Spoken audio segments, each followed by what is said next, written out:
to provide wider access to homes and land ownership, for good health care. There's a travel advisory issued by the U.S. State Department advising of the poor state of our hospitals and the prohibitive costs associated with accessing private health care. And access to quality education from early childhood to the tertiary level. A change to decrease crime and give our youths a chance. A change from unfulfilled promises to renewed trust. A change from corruption to good governance. If I were in your position, I would take for myself and hand over to someone else who is not compromised. We choose a Jamaica that is run democratically, not autocratically.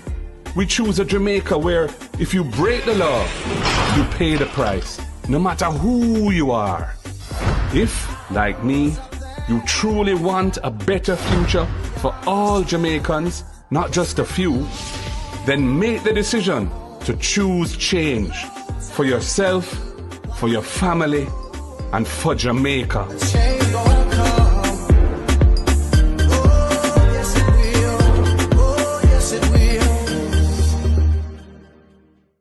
The following is paid for by the People's National Party. Prematurity is a medical condition, not a cause of death. I am not speaking to you as just a politician, not as a PNP, not as a doctor, but as a Jamaican. We must put Jamaicans first. We must modernize hospitals and clinics, expand primary care, train and keep more nurses and doctors, strengthen maternal and child health, and expand mental health services in every parish. This is about more than healthcare. It is about life, dignity, and hope.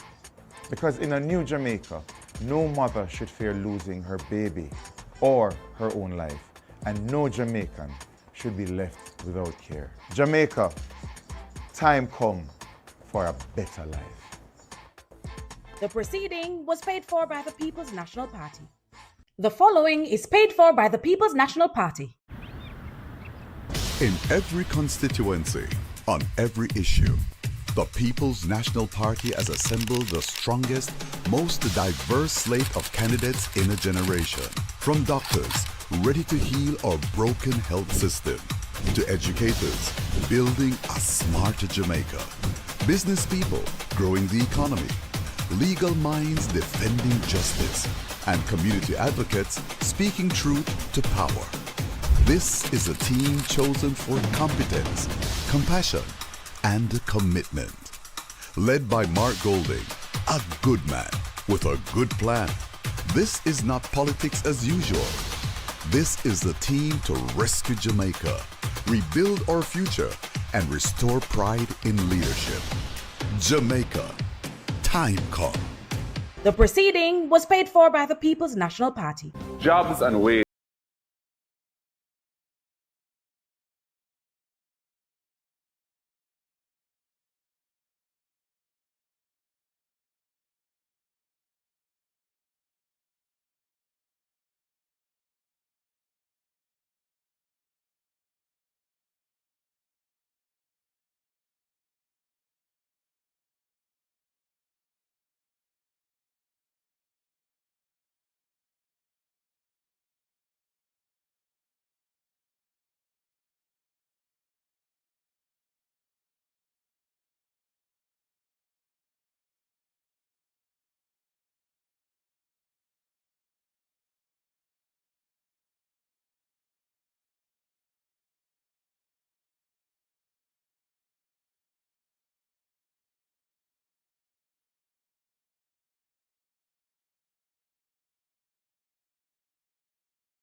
The following is paid for by the People's National Party.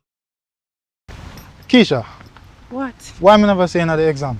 I never have enough money to pay the school fees, so I just couldn't do the exam. Hold on, Keisha, hold on. What? Say I hear about the PNP First in the Family program. No? What that? It's a program where if you're the first in your family, if you attend college or university, They get a scholarship for funded. But me already there college, that have nothing to do with me. Isha, calm down. Yes. Hold on. It no matter if you're already in college or if you just got started, you can still get it. So does that mean that my little brother get to say that I made it? Definitely. You're gonna be the first, but you definitely won't be the last. That sounds good. Sounds good. Keisha, that sounds great. What you say, man? It sounds like time come for sure. Education is the bridge between struggle and opportunity. It is how we lift families and grow a modern economy. The proceeding was paid for by the People's National Party. Education. Education is the best antidote to poverty, passing from this generation to the next. Your vote can help to make tertiary education more accessible to everyone. Your vote can help eliminate the requirement of a guarantor for students to access a student loan. It can help to cap student loan payments at a manageable percentage of your actual income so that the state, not you, the student,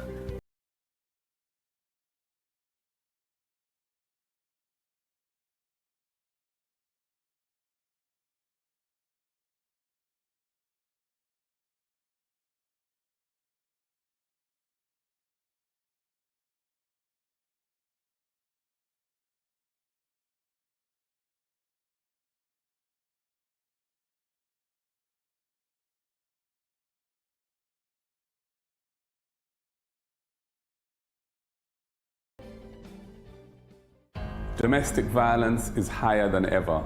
Violent crime is fed by a general lack of moral norms, discipline, and behavioral standards in this society. We must address this. Time come to establish legislation with effective mechanisms and remedies to protect survivors. Time come to implement support centers in every parish to provide safe havens for the survivors of domestic violence and sexual assaults.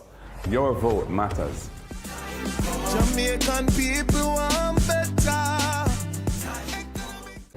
Crime and safety.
The following is paid for by the People's National Party. Brought to you by the Jamaica Debates Commission in association with Scotiabank for Every Future, Kendall, the taste of quality, Sagicor Group, building trust one generation at a time, Flow, NCB, Arc Manufacturing, Water, JN Group, Lasco Chin Foundation, Pan Jamaica Group, Miss Birdie, H&L Homes, and VM Group. Tonight, we focus on the leaders. Our moderator is Archibald Gordon. Good evening. Welcome to the final of 3 general election debates organized by the Jamaica Debates Commission, staged before a live studio audience. The debates are intended to assist in identifying, clarifying, and understanding the issues being presented in this general election campaign. This evening's debate focuses on the leaders. Members of the panel of questioners are Dion Jackson Miller, Radio Jamaica 94 FM, and Giovanni Dennis, CVM TV. Taking and presenting questions from the public is our social media editor, Amoy Harriott, from CVM TV. I am your moderator, Archibald Gordon. As is customary, the audience is not to applaud the debaters except for now, after we announce each debater. Tonight, representing the People's National Party is party leader Mr. Mark Golding.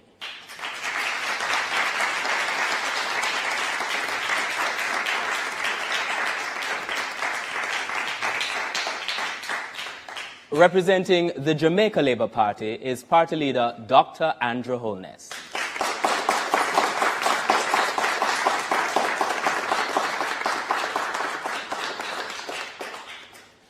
The guidelines for tonight's debates have been previously agreed and are posted on the Debate Commission's website at www.jamaicadebatescommission.org. The guidelines include questions being no longer than 30 seconds, and each debater is allowed 90 seconds to respond to each question, and rebuttals are limited to 45 seconds. The questions posed in tonight's debate will come from two sources. The first source is you, the public. Send us your questions via direct message on Instagram, Facebook, and TikTok to Jamaica Debates. These will be checked, selected, and asked by our social media editor. The second source of questions is from our panel of journalists. Questions are not influenced by the Jamaica Debates Commission in any way. Our sign language interpreters tonight are Dorothy Williams and Terrian Bernard from the Caribbean Christian Center for the Deaf. Based on a previous coin toss, our first question tonight comes from Dion Jackson Miller of the RGR Group, and it will be directed to Dr. Andrew Holness.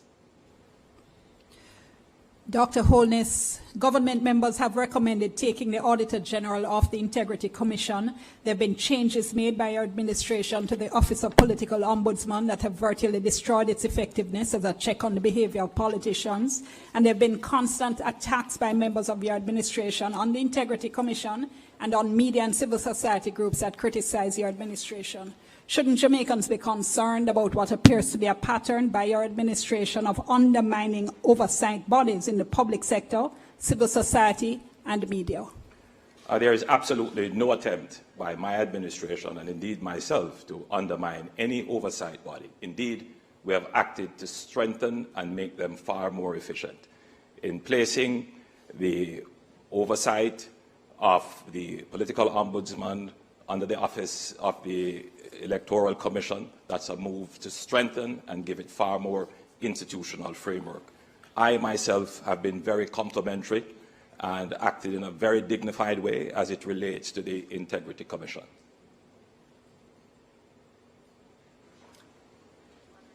Mr. Golding will have the opportunity to respond. There has been a definite pattern of hostility from the Jamaica Labour Party government towards the institutions mentioned in the question, in particular the Integrity Commission, largely because it is well known that there are at least 10 members of Parliament who are under investigation for illicit enrichment, a serious corruption offence, of which the only one to be known is the one for whom a report has been completed and sent to the Parliament, which is you, Andrew. As a result of that, they have done their very best to try to neuter that critical institution, including the Prime Minister bringing that institution to court to undermine its effectiveness and indeed eliminate it entirely. Our next question comes from Giovanni Dennis, and it goes to Mr. Mark Golding. Mr. Golding, Keith Duncan says the PNP's proposal to increase the income tax threshold to $3.5 million is impractical and impossible to fund without new taxes. Can you explain how these planned tax breaks will work without hurting the economy? The context in which we have decided to increase the threshold to $3.5 million is the hollowing out of the middle class in this country. Working families finding it extremely difficult to make ends meet. And we believe with the debt to GDP ratio having now, after 13 and a half years of belt tightening and austerity, having now reached the cusp of the target of 60% of GDP introduced into the fiscal rules in law under Portia Simpson Miller, this is a time, this year it's expected to actually, with the readjustment of the definition and calculation of GDP, this is the year that we expect to achieve that target. That will release 2.5% to 3% of GDP of additional resources, which were not previously budgeted for in the fiscal policy paper.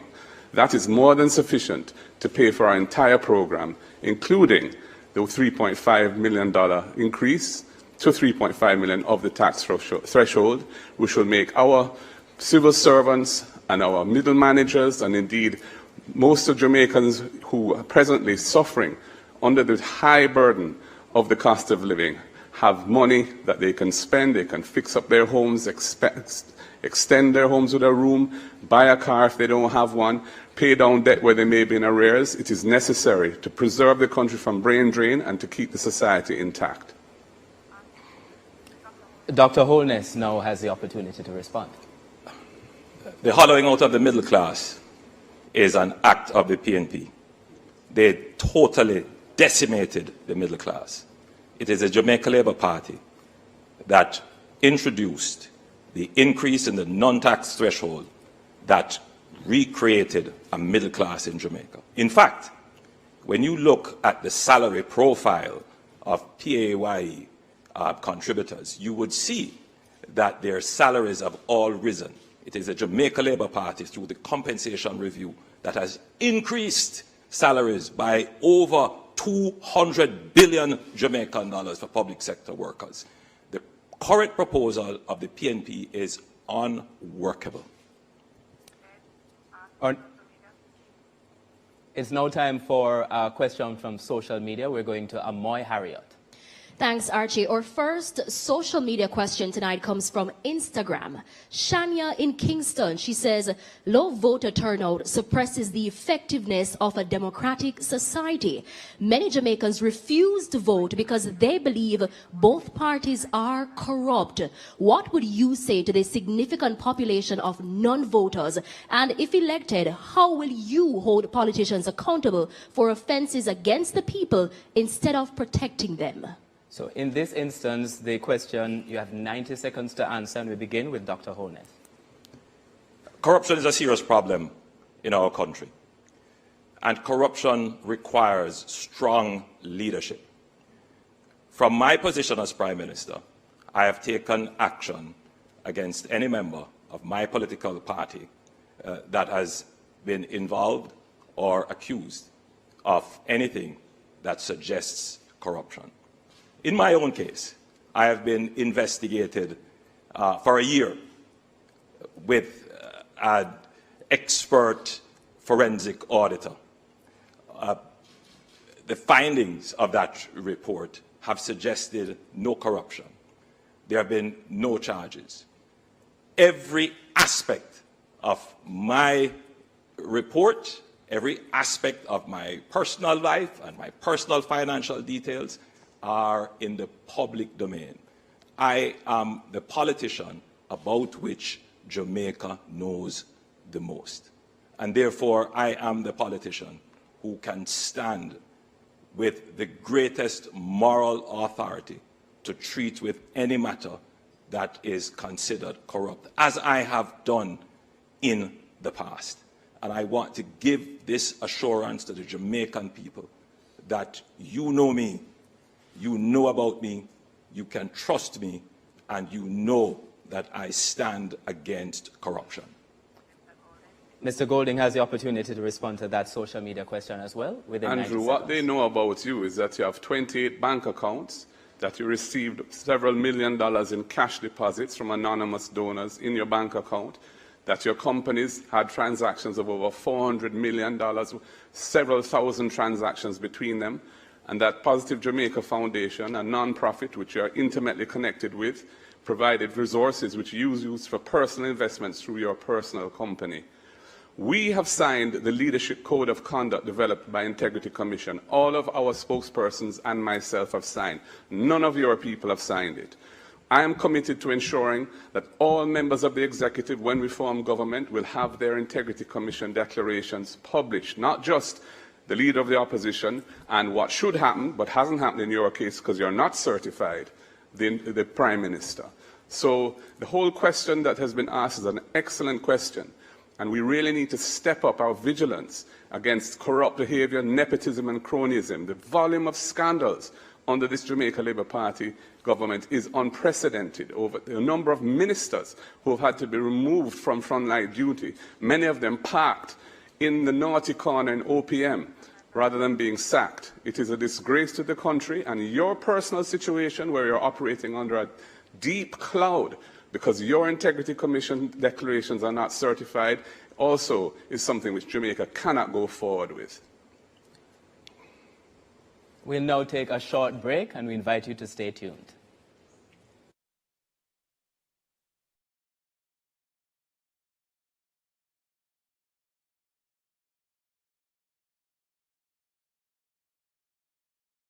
The following is paid for by the People's National Party. In every constituency, on every issue, the People's National Party has assembled the strongest, most diverse slate of candidates in a generation. From doctors ready to heal our broken health system, to educators building a smarter Jamaica, business people growing the economy, legal minds defending justice, and community advocates speaking truth to power. This is a team chosen for competence, compassion, and commitment. Led by Mark Golding, a good man with a good plan. This is not politics as usual. This is the team to rescue Jamaica, rebuild our future, and restore pride in leadership.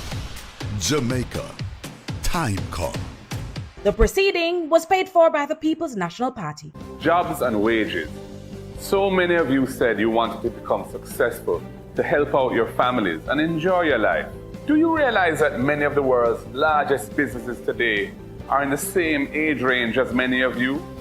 Amazon is 28, Google 24, Facebook 18, Instagram 12, and TikTok is 6. New technologies will continue to disrupt and supersede existing industries.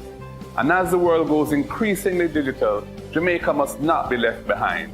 We need our own digital transformation, bringing affordable broadband internet to every Jamaican home to help our young Jamaicans to compete and outshine their peers across the world.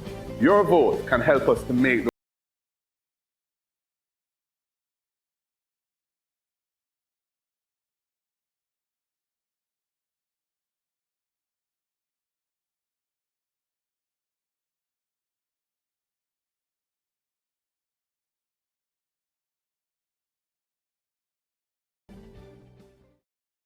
The following is paid for by the People's National Party. Keisha, What? why am I never saying at the exam? I never have enough money to pay the school fees, so I just couldn't do the exam. Hold on, Keisha, hold on. What? Say I hear about the PNP First in the Family program. No? Why not? It's a program where if you're the first in your family, if you attend college or university, you get a scholarship for funded. But me already there at college, that have nothing to do with me. Keisha, calm down. Yes. Hold on.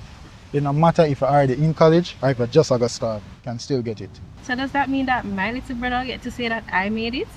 Definitely. You're gonna be the first, but you definitely won't be the last. That sounds good. Sounds good. Keisha, that sounds great. Where's the man? It sounds like time come for sure. Education is the bridge between struggle and opportunity. It is how we lift families and grow a modern economy. The proceeding was paid for by the People's National Party. Education. Education is the best antidote to poverty, passing from this generation to the next. Your vote can help to make tertiary education more accessible to everyone. Your vote can help eliminate the requirement of a guarantor for students to access a student loan. It can help to cap student loan payments at a manageable percentage of your actual income, so that the state, not you, the student, bears the risks of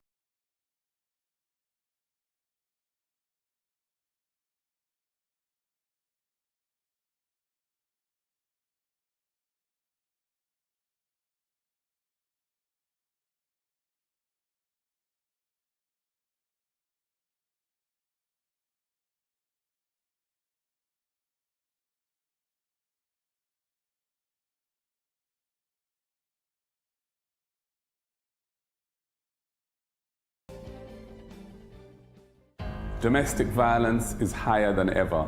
Violent crime is fed by a general lack of moral norms, discipline, and behavioral standards in this society. We must address this.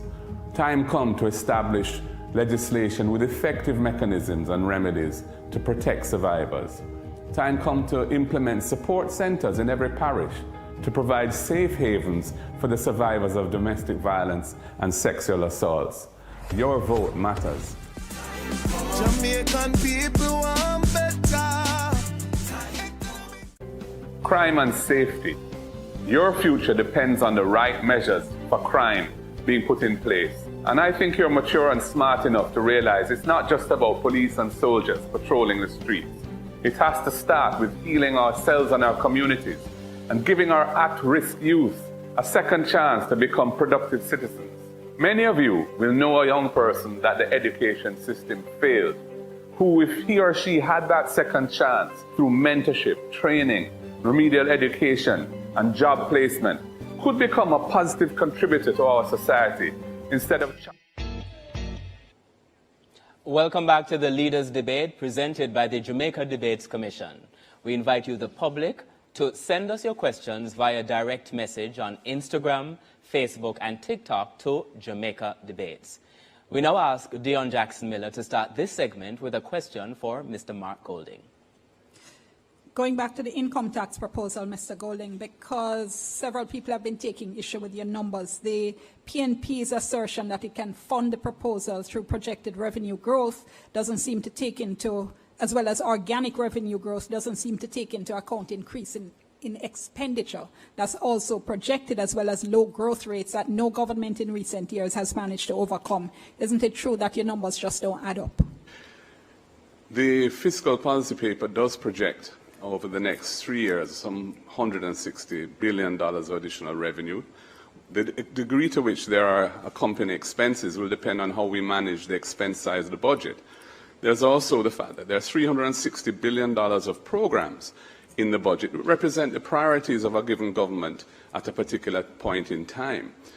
When we are elected, we're not going to be elected to maintain the current trajectory that Jamaica is on. People want to see change. And most fundamentally, the issue really is the fact that we are coming to the end of the period of austerity, the period where Jamaica has been for 13 and a half years, steadfastly paying down debt. So that the debt to GDP ratio, which we inherited at 147% of GDP at the beginning of 2012, is now, in this fiscal year, projected to achieve the target of 60% of GDP. Once that happens, we no longer have to reduce debt as a priority. We just have to maintain that debt profile. That will release resources of 2.5% to 3% of GDP, which is close to $90 billion of additional resources, which no longer have to be part of your primary surplus target. So we will be able to fund our program quite comfortably come April next year, when the fiscal year starts. Dr. Holness? There is a song which says, when the rum tells you you're a big dancer. I don't know what the leader of the opposition was drinking. Firstly, the debt to GDP for this fiscal year is not projected to be 60%. It is projected to be 65% thereabouts.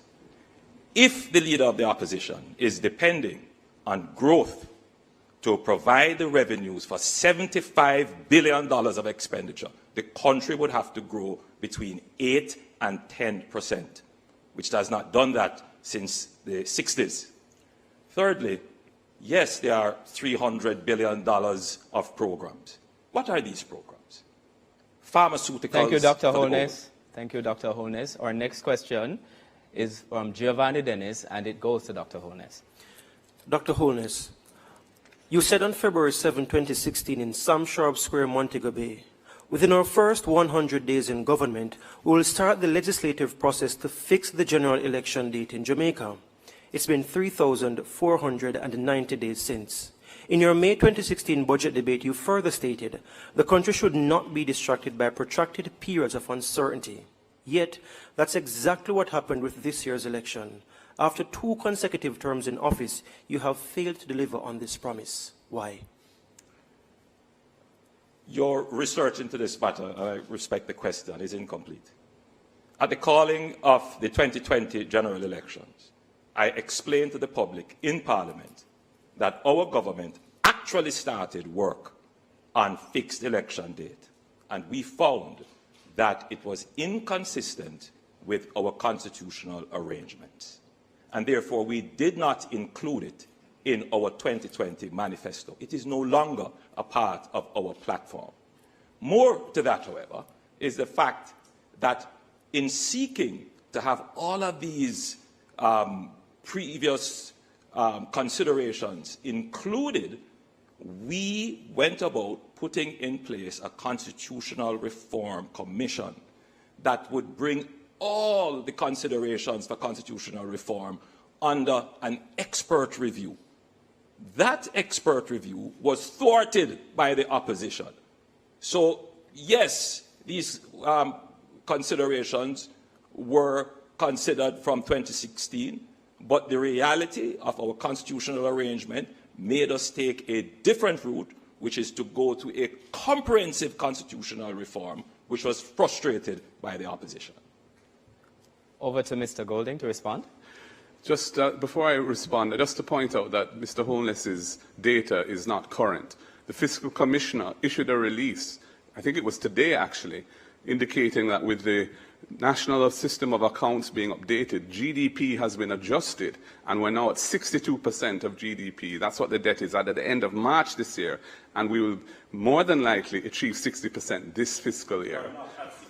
No, please, you're not entitled to do that. The flip-flopping from the Prime Minister is manifest. They were supposed to have impeachment. There's no impeachment. Fixed election day, no fixed election day. Ring fencing the NHT, they have taken over $130 billion out of the NHT. Cannot be trusted. Just reminding that there is a format to the debate and asking the debaters to respect the format to which they have agreed. It's now time to go to the next question, social media. Amoy Harriet, over to you. This question comes from Janine. Parliament has passed a constitutional amendment bill and a referendum bill to transition Jamaica into a republic. Could you clarify the economic and administrative implications of this transition and how you intend to ensure that the process doesn't distract from Jamaica's economic priorities like debt reduction, investment diversification, and public services? That question goes to Mr. Golding first and then to Dr. Holness. In answer to the question, we can whistle and ride. So we have done very well as a nation in reducing our public debt. We ensured that the fiscal rules were very strong with an algorithm, an equation in the fiscal schedule to the Financial Administration Audit Act that determines the fiscal balance that must be hit by each year's budget, and that has ensured that successive governments have stayed on course to take it down to 60%. We can do constitutional reform, but it requires authentic consultation with the people, and there must be an effort to have bipartisan consensus on critical issues. And we have not been able to achieve that consensus yet on the critical issue of decolonization, in particular our final court, which is now the Privy Council, the King's Court, that makes orders in the name of the King, as opposed to the regional court, which has been established, the Caribbean Court of Justice, which Jamaica helped to design, helped to fund, and which has developed over the last 20 years a reputation for independence and excellence. There are aspects of the bills that are in Parliament now that we have big problems with. In particular, the fact that effectively it will allow the Prime Minister to appoint the President, because a simple majority of both houses will do it if we do not agree who that person is. I think that is wrong. I think that the President of the country must command the trust and confidence of both sides of the political aisle, and indeed the wider public. Dr. Holness? To be clear, the bills before Parliament do not give the Prime Minister the ability to appoint the President. We are the party that have advanced the greatest, the process of repatriating our sovereignty. I am a Jamaican through and through, and I want to see my country's sovereignty represented by a Jamaican. It puzzles me as to why the opposition is trying to frustrate this. The opposition says we must always consult the people, yet they do not want to consult the people on a fundamental architecture of our society, our final court of appeal. They are inconsistent, they are hypocritical, flip-floppers. They were the ones who nudged, encouraged, and agreed with the government that a process should be started for the repatriation of our sovereignty. Midway the process, they have turned around to say they have challenges with it. What is it that they really want? Are you truly a Jamaican? It's time for our next question. It is from Dion Jacks Miller, and it goes to Mr. Golding.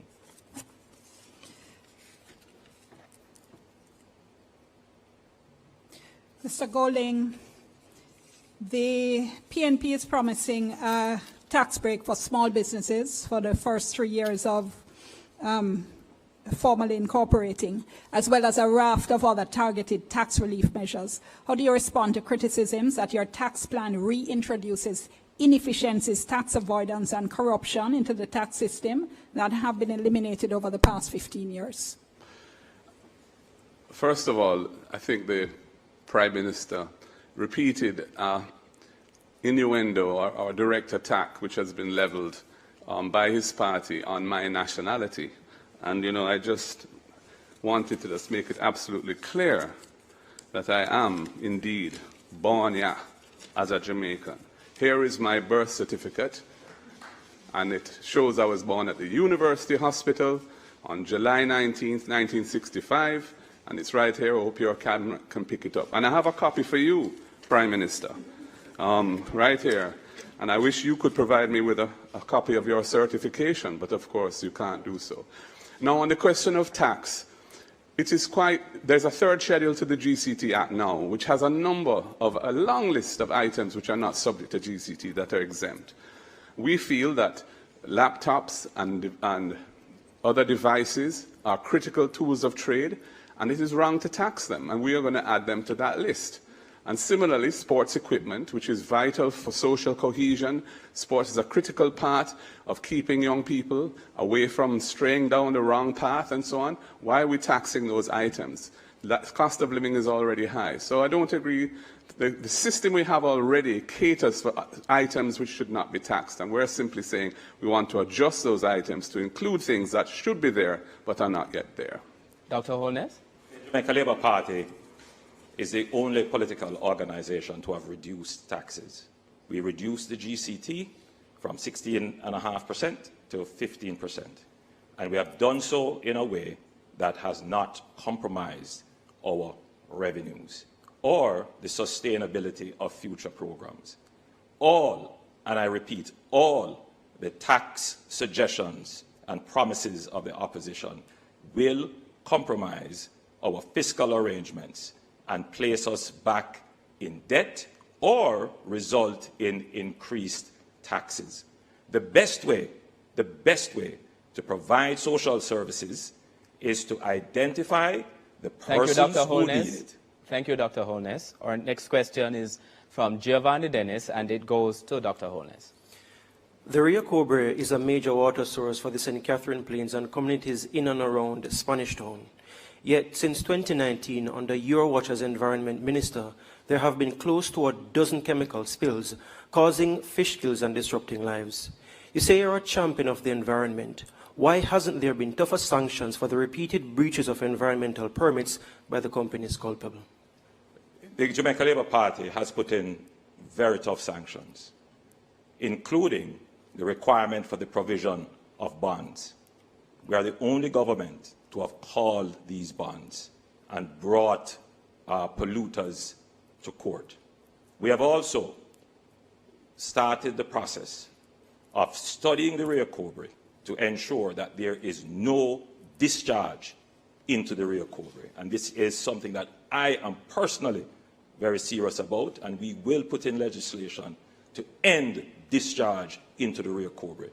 It becomes even more important as we have now put in place the Content Rio Cobre water project, for which we are pulling 15 million gallons of water from the Rio Cobre per day. So we must protect that asset, and I give the public my sincere commitment that we will protect the real culprit.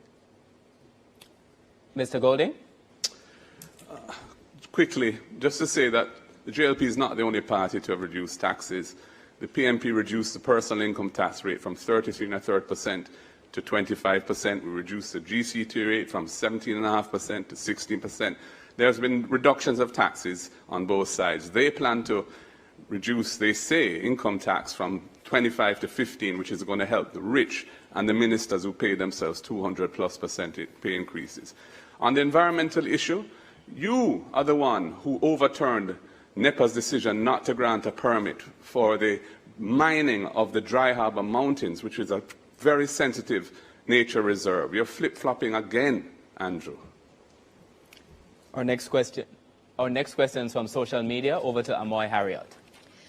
Well, Archie, Delanore says many Jamaicans would like to see the full rollout of body-worn cameras on our police officers, even more so now, given the increase in fatal police shootings. Will this be something that you'll prioritize should you be elected? Mr. Golding will respond first. First of all, I think it's very important to acknowledge and commend the excellent work done by the police force over the last year and a half in bringing the rate of violent crime, in particular murders in the country, down from the intolerable levels where it had been under this government. More murders committed in Andrew Holness's 2 years in office than any other 2-year term in the history of Jamaica.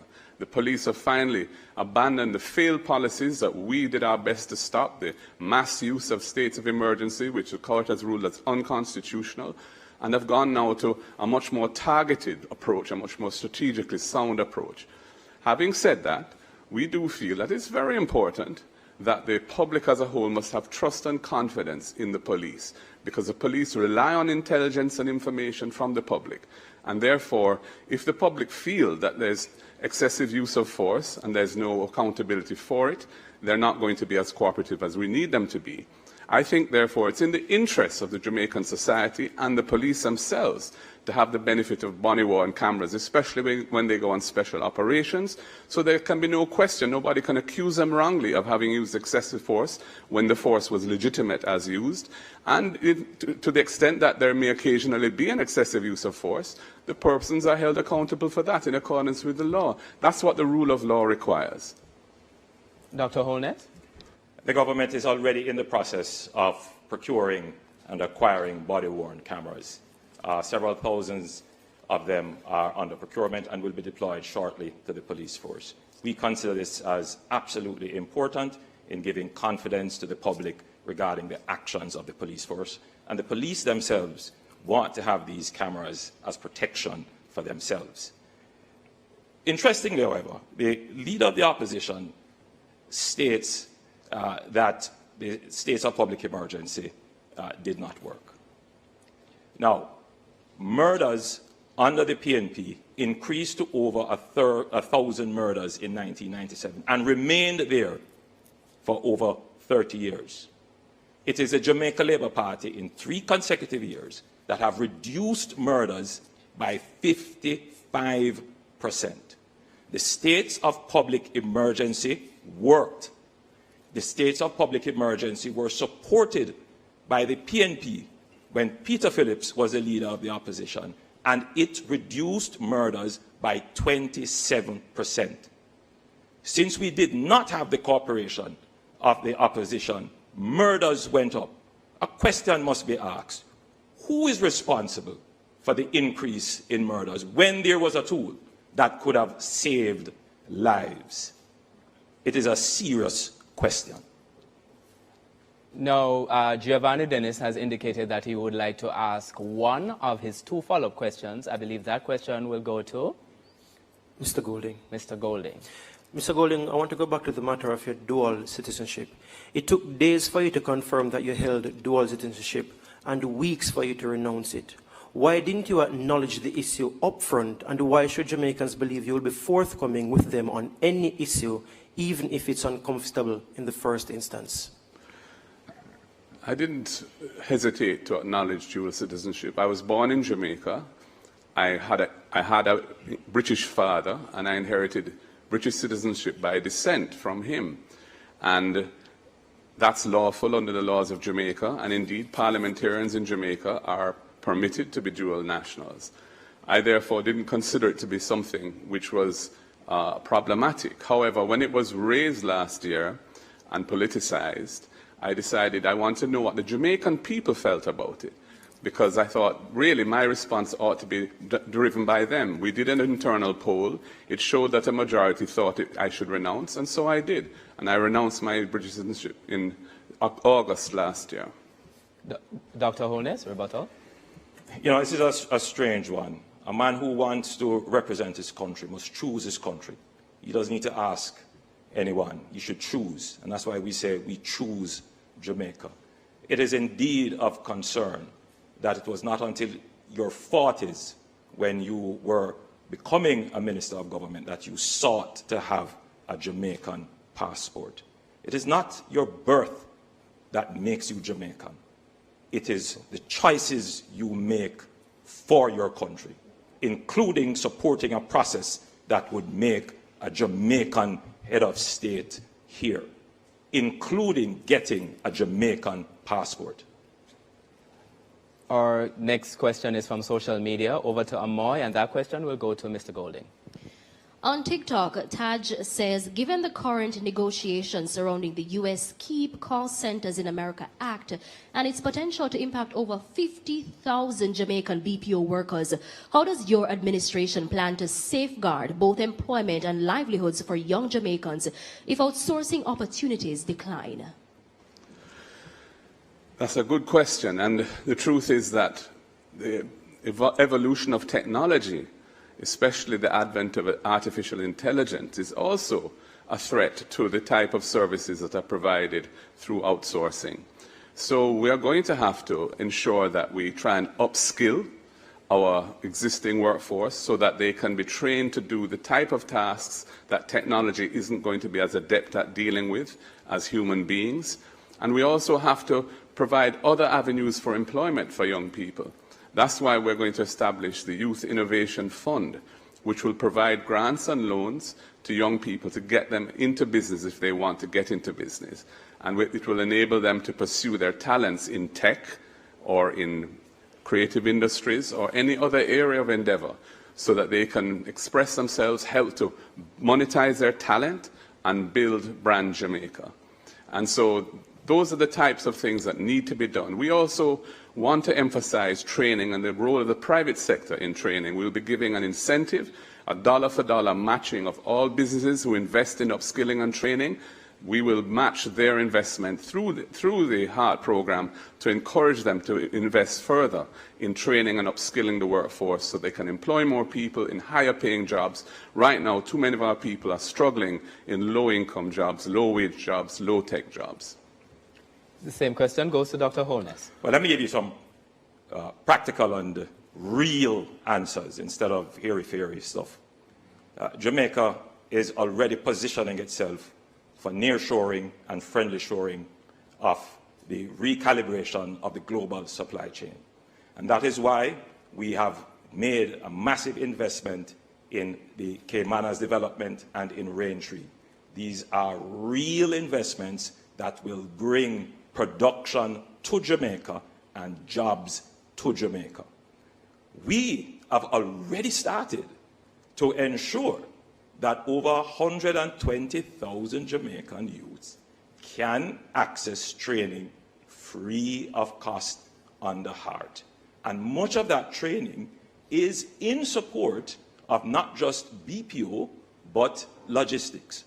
But more than that, we saw the change in technology coming and the impact it would have. And that is why we have invested in a coding and technology academy, the Amber Heart Academy, where hundreds of Jamaican youth are trained in not just the basics, but as high up as data science. Because what we want to create in our society are the trained skills that can attract the jobs that we are already negotiating for. You have a government that understands the changing global dynamics. Thank you, Dr. and putting Holness. in place measures to take advantage of it. We will now take a short break and we invite you to stay tuned. The general elections debates are presented by the Jamaica Debates Commission. Watch, listen, decide, vote. The following is paid for by the People's National Party. In every constituency, on every issue, the People's National Party has assembled the strongest, most diverse slate of candidates in a generation. From doctors ready to heal our broken health system, to educators building a smarter Jamaica, business people growing the economy, legal minds defending justice, and community advocates speaking truth to power. This is a team chosen for competence, compassion, and commitment. Led by Mark Golding, a good man with a good plan. This is not politics as usual.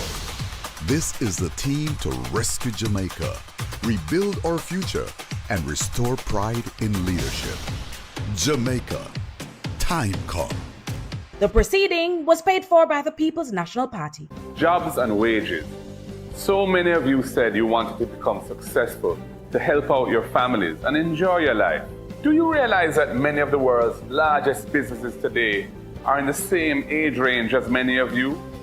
Amazon is 28, Google 24, Facebook 18, Instagram 12, and TikTok is 6. New technologies will continue to disrupt and supersede existing industries. And as the world goes increasingly digital, Jamaica must not be left behind. We need our own digital transformation, bringing affordable broadband internet to every Jamaican home to help our young Jamaicans to compete and outshine their peers across the world. Your vote can help us to make those necessary.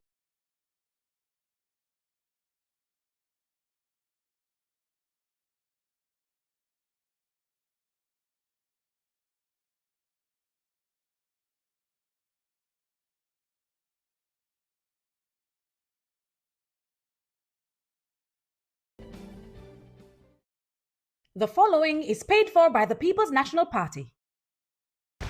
Keisha, What? why am I never saying at the exam? I never have enough money to pay the school fees, so I just couldn't do the exam. Hold on, Keisha, hold on. What?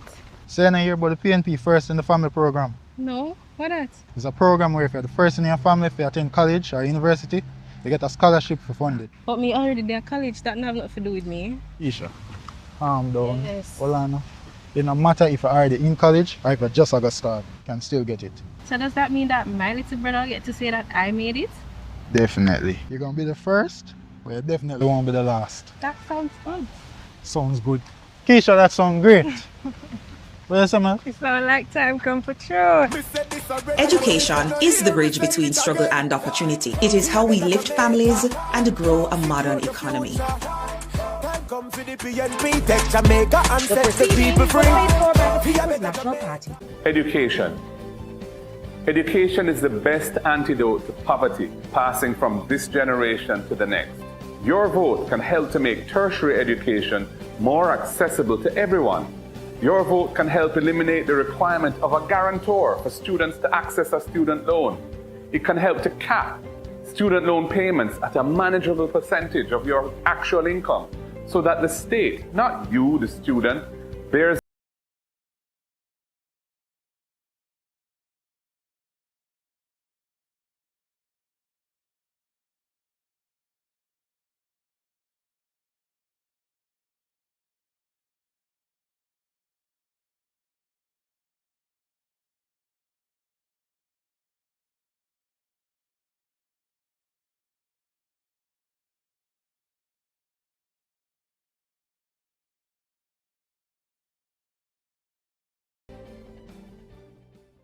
Domestic violence is higher than ever. Violent crime is fed by a general lack of moral norms, discipline, and behavioral standards in this society. We must address this. Time come to establish legislation with effective mechanisms and remedies to protect survivors. Time come to implement support centers in every parish to provide safe havens for the survivors of domestic violence and sexual assaults. Your vote matters. Jamaican people want better. Crime and safety. Your future depends on the right measures for crime being put in place. Welcome back to the Leaders' Debate presented by the Jamaica Debates Commission. We invite you, the public, again, to send us your questions via direct message on Instagram, Facebook, and TikTok to Jamaica Debates. We now ask Dion Jackson Miller to start this segment with a question for Dr. Andrew Holness. 2021, you were appointed to the Queen's Privy Council and the Ancient Advisory Body, and your administration's recent attempt at constitutional reform would have seen a removal of the British monarch from Jamaica's parliament and executive in phase 1, but not from our judiciary. Opposition or no opposition, referendum or not, can you tell us your position, whether you support the removal of the Privy Council as Jamaica's final court, and if so, when? My position is that Jamaica should have its own local court as its final appellate court. But I also do respect the Caribbean Court of Justice, of which we are a part of its original jurisdiction. I will say, however, that on a matter as important as this, that forms the architecture of our nation, the people must be consulted.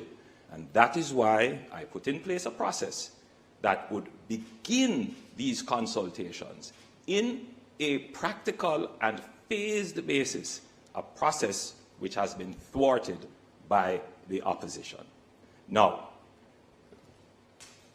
the leader of the opposition raises questions about democracy.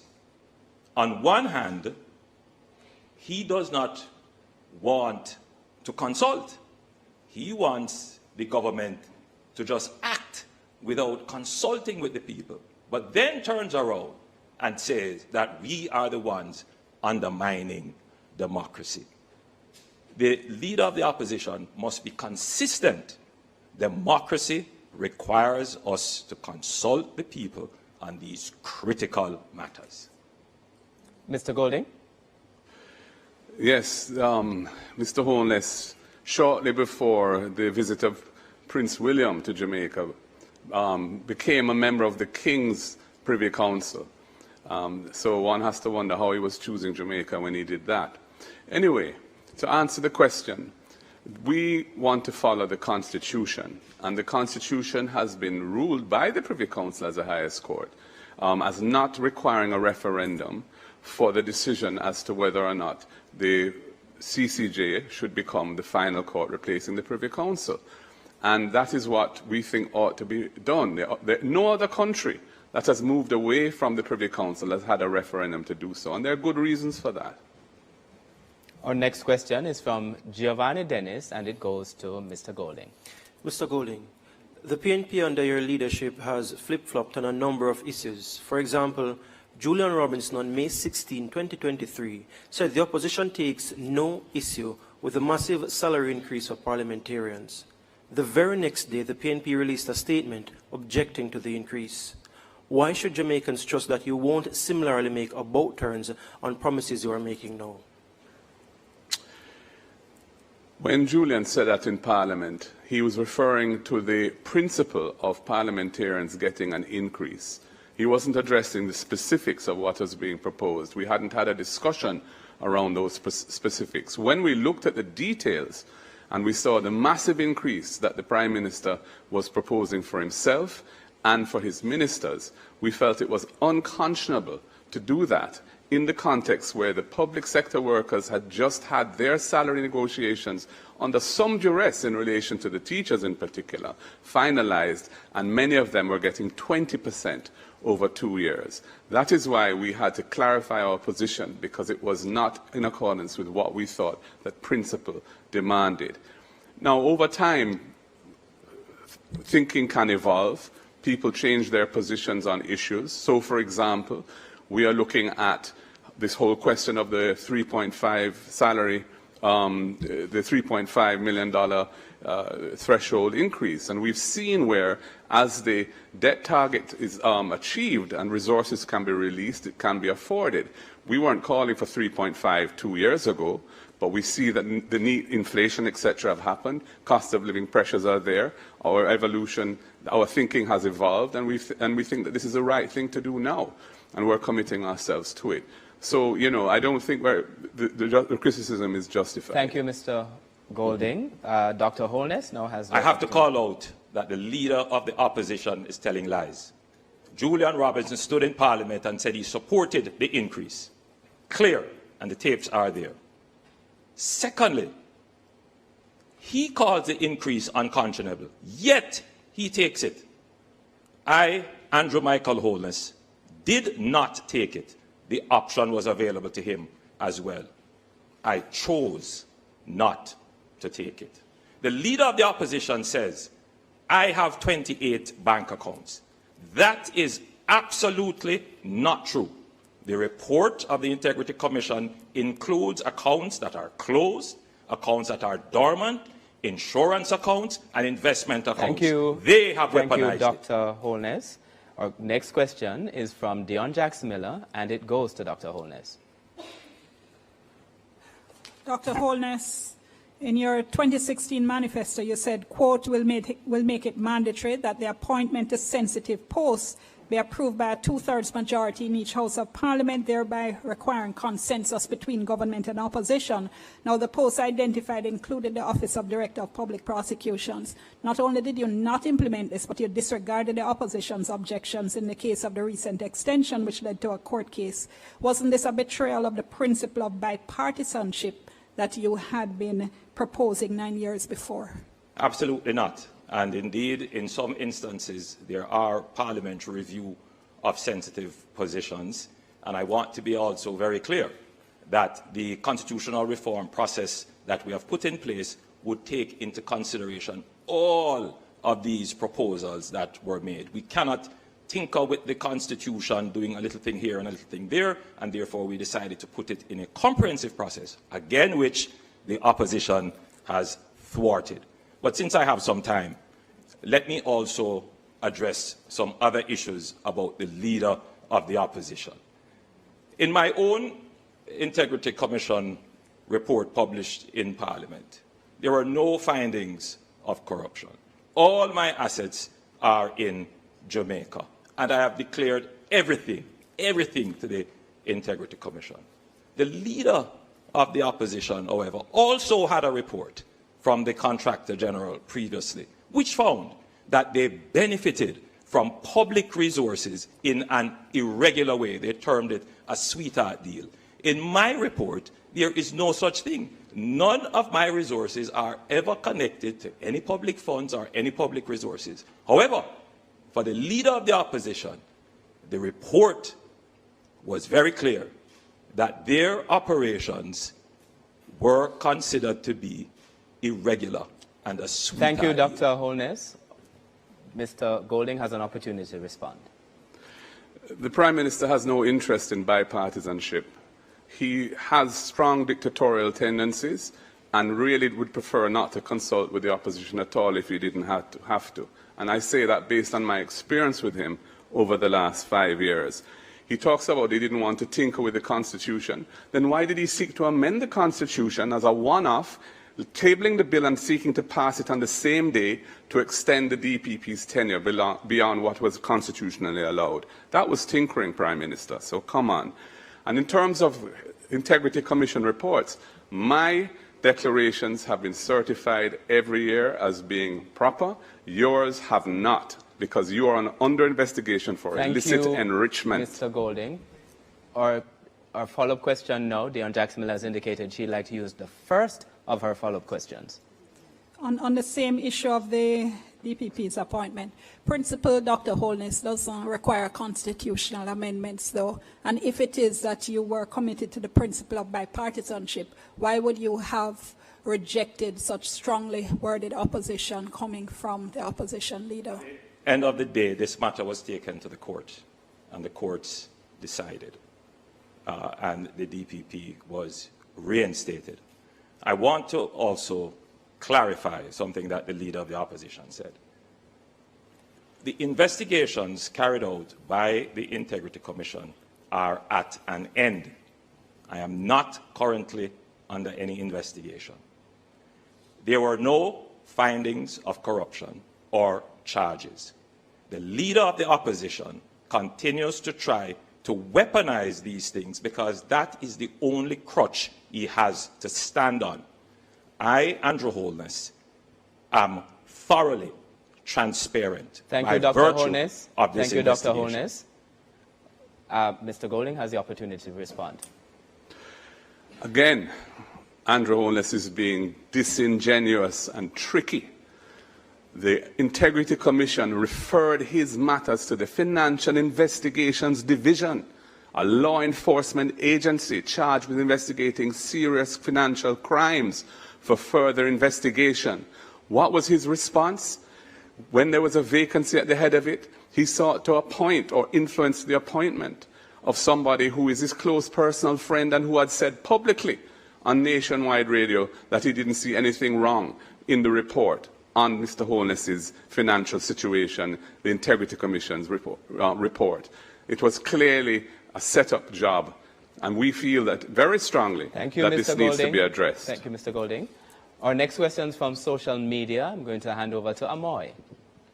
Malik on Facebook says, many Jamaicans feel the economic growth that's been reported hasn't lowered their grocery bills or electricity costs. How do you measure economic success beyond the statistics? Dr. Holness has the opportunity to respond first. The first measure is income. And 280,000 jobs have been created in Jamaica, which means that more Jamaicans have income.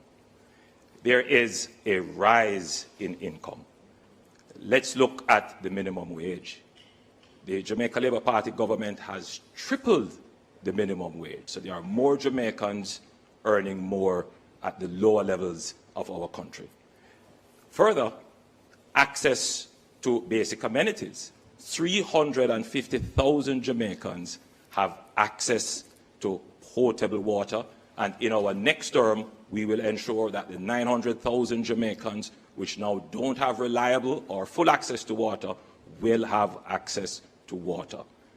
Transportation, public transportation. We have done an amazing job in reducing bus fares and increasing the convenience and efficiency of public transportation, including implementing a rural bus fare system.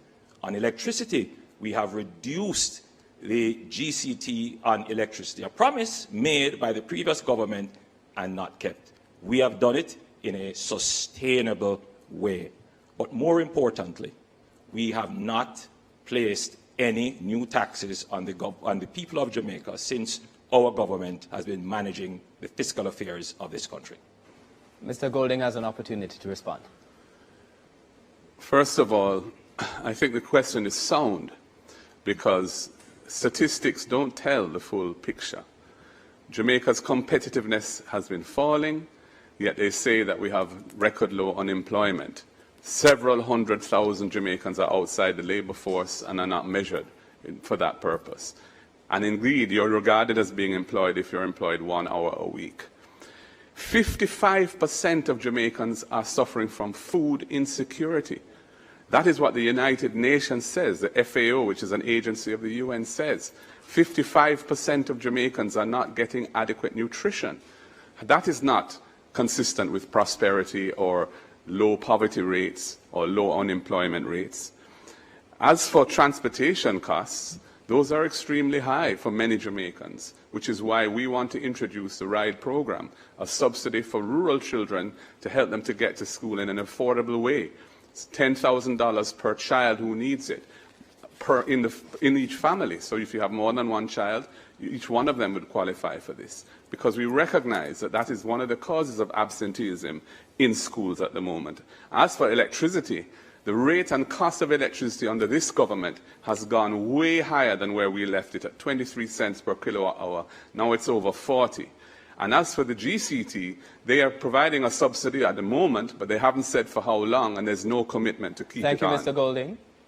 We are now going to be taking a short break, and we invite you to stay tuned. The general elections debates are presented by the Jamaica Debates Commission. Watch, listen, decide, vote. The following is paid for by the People's National Party. Yeah, every month my parent and still no one nothing, bro. Yeah, that's why I rate the PNP plan, you know. Oh, the plan to remove the land cost from the low-income house there? Yeah, man, the same plan that G. House price are drop both are ground. Yo, I'm a many cheap at the seniors, you know. Oh, yeah, so, General, 50,000 new low-income houses in the first term. But my work informal, bro. I don't feel that you work for me. General, them set the plan just for you. When they are taxi driver or barber like yourself, 6 months rent will qualify you for your mortgage. Eh? Yeah, Yo, man. that big. Yeah, man. Plus, young people are trying to get a house for the first time. First time own owners, 45 and under. I will get 500,000 a grant towards the housing deposit. How much you can use that to walk in our house? 45. That means you can't own no house now. Well on it, brown man, how much? True that. The proceeding was paid for by the People's National Party.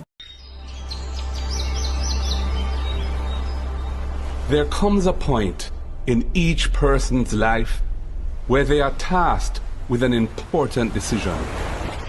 A decision that may affect not only them, but also their country. Change gon' come, change gon' come, yes it will. A decision to keep things the way they are,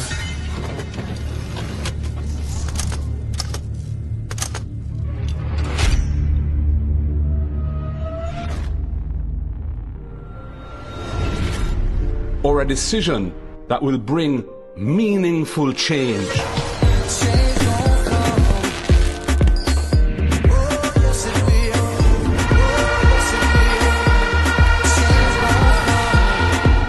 We choose change to provide wider access to homes and land ownership, for good health care. There's a travel advisory issued by the U.S. State Department advising of the poor state of our hospitals and the prohibitive costs associated with accessing private health care. And access to quality education from early childhood to the tertiary level. A change to decrease crime and give our youths a chance. A change from unfulfilled promises to renewed trust. A change from corruption to good governance. If I were in your position, I would take for myself and hand over to someone else who is not compromised. We choose a Jamaica that is run democratically, not autocratically. We choose a Jamaica where if you break the law, you pay the price, no matter who you are. If, like me, you truly want a better future for all Jamaicans, not just a few, then make the decision to choose change for yourself, for your family, and for Jamaica.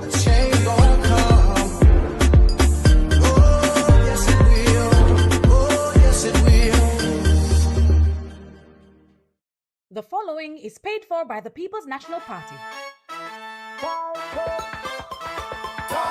If you work long hours to keep Jamaica running, you deserve to take home every cent you earn. For too long, our police officers, firefighters, security guards, and hospitality workers have been taxed on their overtime and gratuities. That ends with the next PNP government. We will remove taxes from overtime pay and service charges. Because if you give more, you should keep more. You put in the extra work. You go beyond the call of duty. Your sacrifice should be rewarded, not taxed. It is time for fairness. It is time for respect. Jamaica, time come for a better life. The proceeding was paid for by the People's National Party. Scotiabank for every future. Kendall, the taste of quality. Sagicor Group, building trust one generation at a time. Flow, NCB, Arc Manufacturing, Water, JN Group, Lasco Chin Foundation, Pan Jamaica Group, Miss Birdie, H&L Homes, and VM Group. Watch, listen, decide, vote. Welcome back to the final segment of the Leaders' Debate presented by the Jamaica Debates Commission. We invite you, the public, to send us your questions via direct message on Instagram, Facebook, and TikTok to Jamaica Debates. Now, this segment actually begins with a follow-up question. Giovanni Dennis has indicated that he'd like to ask one of his follow-up questions, and that goes to Dr. Andrew Holness. Dr. Holness, on the matter of your government's hostility towards accountability institutions, in a world where journalists reporting on the conflict in Gaza are being murdered, the constant attacks on the press in Jamaica by both political parties undermine press freedom and has been reflected in Jamaica's slippage on the World Press Freedom Index. We have just seen the release of the names of journalists that both political parties objected to participating in the national debates. Why do both parties continue to undermine press freedom and put journalists in danger? To be clear, my political party does not undermine press freedom. To be clear, my political party did not object. The objections came from the PNP. And historically, it is the PNP that has been vociferous, including attacking a particular radio station. I personally have stayed away from any negative commentary about any journalists. Journalists are important, and I support strong journalism. And I want to make that absolutely clear. In the time I have, I will rebut. I am in no way associated with the head of the FID. My understanding is that the head of the FID is a friend of the leader of the opposition. Thank you, Dr. Holness. Mr. Golding has the opportunity to respond. Press freedom is a fundamental pillar on which democracy is based, and I and my party fully support press freedom. The Prime Minister said something which was untrue when he said that only our side objected to some journalists. Their side also objected. In fact, we objected to 3, they objected to 4 journalists, and the matter was eventually resolved, and here we are. And the truth is that some journalists in the country are not as independent as others, are not as professional as others, and it is quite legitimate to criticize persons who you don't feel are living up to the standards of their profession. But we would never do anything to threaten or undermine press freedom, or indeed to make any journalist feel unsafe. And if it ever happens, we'll take out whatever it needs to stop it happening. Thank you, Mr. Golding. Our next question is from Dion Jackson-Miller, and it goes to Mr. Golding. Mr. Golding, Cuss Barnett is a blind Jamaican who is also a very experienced and very qualified teacher, but who was out of a job for 4 years now. Your manifesto promises to protect the right of persons with disabilities. Those Jamaicans are disproportionately affected by poverty. Vision 2030 says that governments haven't been living up to a reserve a percentage of public sector jobs for persons with disabilities. That would have helped people like Mr. Barnett and others like him. Would a PNP government implement such a recommendation? Thank you for that question, Dion. I come from a family that has delivered transformational national service to the country, in particular in the area of persons with disabilities. My father was the first orthopedic surgeon in Jamaica, and he established what was then the Polio Center, became the Mona Rehabilitation Center. And when he died in 1996, it was named after him. It's now called the Sir John Golding Rehab Center. He also established the Hope Valley Experimental School, a school for integrated education for able-bodied and children with disabilities. 2 parliamentarians went to that school, and he established the National Road Safety Council, because of his awareness of the fact that many people who end up with disabilities is as a result of road traffic accidents. I am and we are very committed to implementing the UN Convention for the Persons with Disabilities, which Jamaica was the first country in the hemisphere to sign. And we are the ones who passed the Disabilities Act, brought it to Parliament. This government took 7 years to bring it into effect. We're glad it's in effect, but it needs to be actualized now in practice so that persons with disabilities feel and see the benefits of it. We are fully committed to that, and we are going to establish a National Disabilities Fund to aid persons with disabilities so that they can have their assistive aids, they can get help to establish themselves in business at home, and improve sidewalks for their transportation. We are committed to the community of persons with disabilities. Dr. Holness has the opportunity to respond. To be clear, one of the things that I'm very proud of is that my administration has reserved, under special orders through the NHD, houses for persons with disability. they have a direct access. Under the new social housing program, we make it a point of duty to support persons with disabilities, and many persons with disabilities have benefited. Our administration have brought into effect the Disabilities Act. We continue to support the disabled community with grants and an increase in path benefits. Our government is committed to supporting persons with disability in Jamaica. Dion Jax-Miller has indicated that she would like to take her second follow-up question. Yes, Mr. Golding, we hear the broad statements of policy and principle, but what persons with disabilities want are jobs, which is why I'm asking specifically if your administration would implement a recommendation to reserve a certain percentage of public sector jobs for persons with disabilities. Yes, we have committed to that across MD&As, ministries, departments and agencies, that we would like to see quotas or an allocation for the disability community to have the benefit of employment opportunities in the public sector.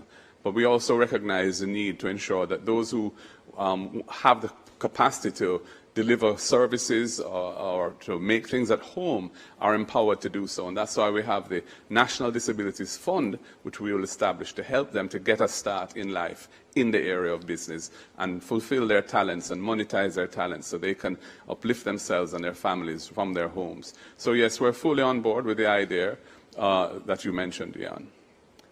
Dr. Holness, to rebut. Most definitely. We will do that, and we will do more.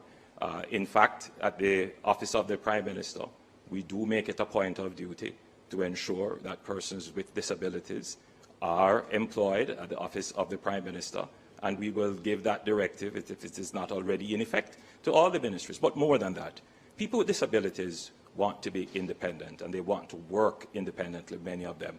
And we, through various initiatives, including through the various development funds that we have, will provide resources to persons with disability so that they can start their own businesses. And I think that is really the critical thing, to ensure that our persons with disability are independently earning income. Our next question still goes to Dr. Holness, and it comes from Giovanni Dennis. Dr. Holness, communities like Charlemont, Birdsucker, Acadia, and many others across the corporate area have complained and have taken the government to court for inadequately regulated developments. Justice Hart Hines, in a 2021 ruling, said the KSAMC and NEPA have been dilatory in their mandate to enforce local planning laws and regulations. In December 2021, he said work was being done to restructure the entire approval process, yet the issues persist. Why isn't more being done to force the KSAMC and the NEPA to do their jobs to enforce the building regulations? When that comment was made, the situation was as you have said. Since then, there have been significant improvement in enforcement, and including a new planning order for Kingston and St. Andrew, which clarifies many of the issues that were in contention, including we have included more inspection officers at the KSAMC, and there are more cases now being brought to court which are being prosecuted. So there has been an improvement. However, I believe that there is still much more work to be done in terms of increasing the enforcement capabilities. And yes, there are some legislative changes that need to be clarified, particularly as to how titles are issued and how densities are approved. Mr. Golding has the opportunity to respond. Since the People's National Party assumed the leadership in the Council of the KSAMC, the new Mayor Andrew Swaby has been pursuing internal governance reform, including persons from outside, to try and improve standards and processes, make them more transparent and effective, so that the citizens of the corporate area can expect higher levels of governance. I think it's unfortunate that in the case of Mr. Holness and his wife, they are in the business of real estate development, or certainly she is, and that presents serious conflicts of interest which have manifested themselves in some of their own schemes that they have developed.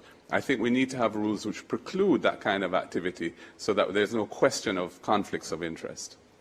We've come to the point in the debate when the debaters get an opportunity to ask each other questions. We begin. We invite Mr. Golding to ask a question of Dr. Andrew Holness. Mr. Holness, the Integrity Commission, in their court filing in the case that you brought to try and strike down the act and eliminate the offence for which you are being investigated, have said that you had money in the Ponzi scheme Olint and you got it out, while others suffered losses. You had money in Cash Plus, another Ponzi scheme where people lost lots of money, you got it out. And of course, you had money in SSL, and you were able to withdraw your money before it collapsed. In fact, I would say the only person that Usain Bolt has not been able to catch up with is you. And I want to ask you, how do you think and why do you think the people of Jamaica should trust you to be in charge of the governance of the country for a third term with that track record and with that cloud hanging over your head? The leader of the opposition is a liar and cannot be trusted. I lost money in Cash Plus and Olint. However, the PNP accepted and received $1 million from Olint. He has no credibility to talk about Ponzi scheme. They benefited from the Ponzi scheme to fund their election campaign. He questions my wife's integrity about development. My wife and my family are hard-working Jamaicans. We started off with taxes like many other Jamaicans, and I have worked hard. He has sought to weaponize that. But the people who receive me when I go into the country, they say, Andrew, don't worry. No weapon formed against you shall prosper. Mr. Golding, your rebuttal. I made the point that for the Prime Minister and his wife to be in the real estate business when so many of the agencies of government which regulate that business fall under his Ministry of Economic Development and Job Creation creates the possibilities for conflicts of interest, and I stick by that position. We now invite Dr. Andrew Holness to ask a question of Mr. Mark Golding. The leader of the opposition speaks about integrity and trust. He was an advisor to a former Minister of Finance that put in place a policy of high interest rate, for which he acted as a broker for the government to invest loans and bonds for which he received a commission of high interest rate, to the point where one of his members described this as the greatest transfer of wealth from the poor to the rich.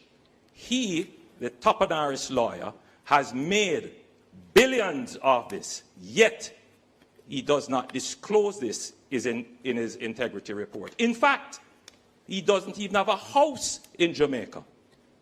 How can we believe you?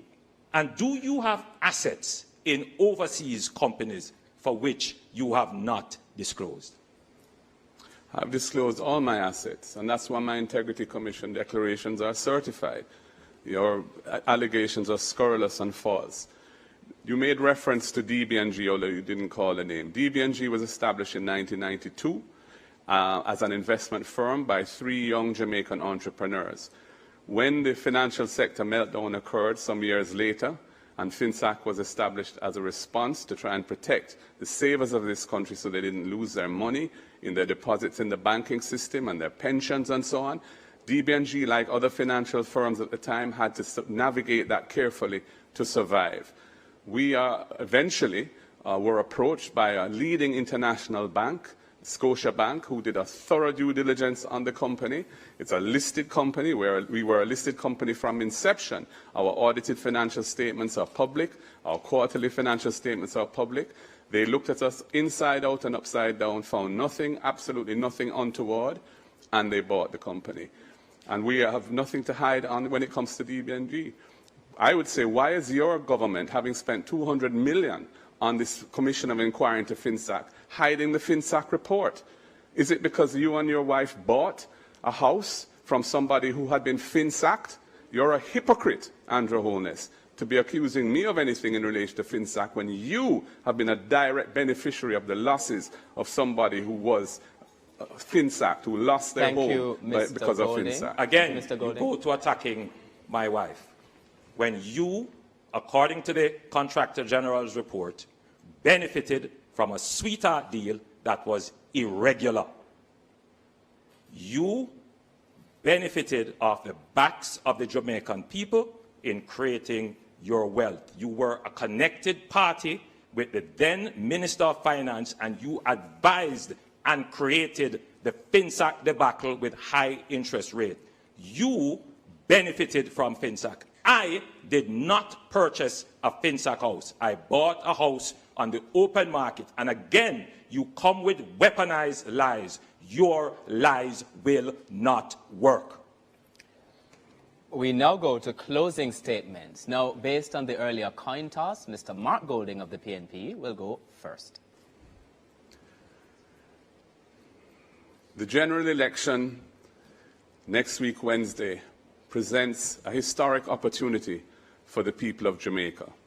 After 13.5 years of belt-tightening and austerity, we are finally in a situation where the debt-to-GDP ratio has achieved, or is on the cusp of achieving, the 60%, which was written into the fiscal rules by Portia Simpson Miller. That means that the fiscal rules and prudent economic management can change gear and look at how we can grow the economy and build a society with a better quality of life for all. We see some serious issues that need to be addressed. 700,000 Jamaicans or thereabouts live on public land, lands where they've built their homes, but they don't have titles. The colonial era law set the period as 60 years of occupation before they can get ownership. We are going to reduce that to 25 years. We're going to give them titles. And that is going to unlock over $1 trillion of wealth, which is now sealed up and quarantined in the old colonial era law that is still on the books. That is why also we're increasing the threshold to 3.5 million, so working families who are struggling to make ends meet can get a little break so they can live a better life. It's why we're going to be removing the tax from the overtime pay of workers earning up to $6 million, so they can make it easier in life as well. And when I govern the country as Prime Minister to serve you, I will ensure that accountability and transparency are at the center of what we do, and any hanky-panky, any violation of the public trust will be met with the full force of the law with no protection from me. And that is a huge difference between the government I will lead and the government of Andrew Holness.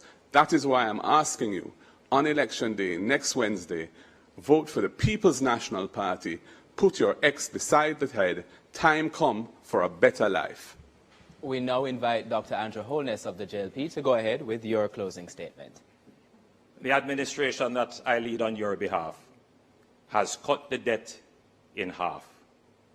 We have created 280,000 new jobs, brought in 85,000 persons into the labour force. We have tripled the minimum wage. We have cut murders by 55% over the last 3 years. You have had no new taxes to worry about. This administration has taken on the previously thought of impossible to solve problems, and we have solved them. We are an administration of performance. In our next term, our pensioners who have worked so hard will get a break. Those earning $6 million or below will pay no income tax. We will give a new income tax rate, which will be graduated, which will see everyone paying lower taxes. You will see 60,000 more houses being brought on the market, with 15% of them dedicated to young people. We will give incentives to developers to build houses for young people. You will see a new transportation system for rural school children coming into being. You will see more work being done on reducing electricity. Our government is a government of performance. This election is about a clear choice. Promise or performance. That's what it is. You have to make a decision. Who can deliver? It is this administration that has taken on the difficult problems, and we have delivered for you. I ask you on Election Day to vote for what is best for Jamaica. Vote for a government that performs. Vote for the Jamaica Labour Party. Thank you. Thank you, Dr. Holness. Thank you, Mr. Golding. In the good spirit of the debates, we now invite Dr. Holness and Mr. Golding to shake hands.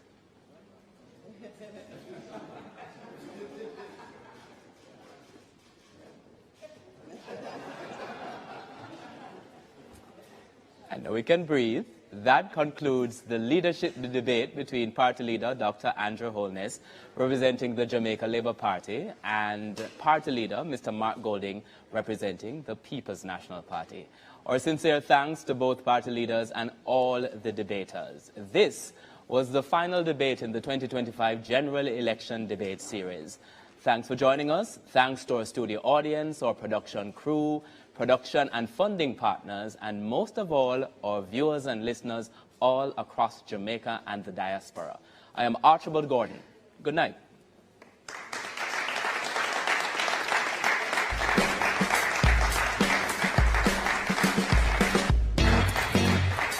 The following is paid for by the People's National Party. In every constituency, on every issue, the People's National Party has assembled the strongest, most diverse slate of candidates in a generation. From doctors ready to heal our broken health system, to educators building a smarter Jamaica, business people growing the economy, legal minds defending justice, and community advocates speaking truth to power. This is a team chosen for competence, compassion, and commitment. Led by Mark Golding, a good man with a good plan. This is not politics as usual. This is the team to rescue Jamaica, rebuild our future, and restore pride in leadership. Jamaica, time come. The proceeding was paid for by the People's National Party.